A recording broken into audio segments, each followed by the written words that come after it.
5 రోజుల క్రితం హైదరాబాద్ శివారు శంషాబాద్ విమానాశ్రయంలోకి వచ్చిన చిరుత ఎట్టకేలకు రాత్రి బోన్లో చిక్కిందని అటవీ సంరక్షణ ప్రధానాధికారి ప్రకటించారు.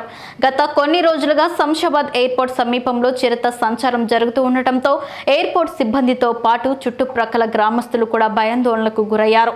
4 రోజుల క్రితం ఎయిర్పోర్ట్ రన్వేపై చిరుత కనిపించడంతో అటవీశాఖ అధికారులకు ఎయిర్పోర్ట్ అధికారులు సమాచారం ఇచ్చారు. దీంతో అప్రమత్తమైన అటవీశాఖ సిబ్బంది చిరుత కోసం వేట మొదలుపెట్టారు. అనుమానిత చిరుత సంచార ప్రాంతాలను గుర్తించిన అధికారులు ప్రత్యేకించి 20 ట్రాప్ కెమెరాలను ఏర్పాటు చేశారు. 5 బోన్లను ఏర్పాటు చేశారు. బోన్లలో మేకలను ఎరగా ఉంచారు. ఒకానొక దశలో చిరుత బోన్ వరకు వచ్చి వెనక్కి వెళ్ళిపోతుండడంతో చిరుత చిక్కలేదు. అయితే గురువారం మే 2వ తేదీ రాత్రి మాత్రం మేకను ఆహారంగా తినేందుకు వచ్చిన చిరుత ఎట్టకేలకు బోన్లో చిక్కింది. దీంతో కొంతకాలంగా టెన్షన్ పెట్టిన చిరుత ఎట్టకేలకు బోన్లో పడడంతో ఇటు అటవీ శాఖ అధికారులతో పాటు చుట్టుపక్కల గ్రామస్తులు ఊపిరి పీల్చుకున్నారు.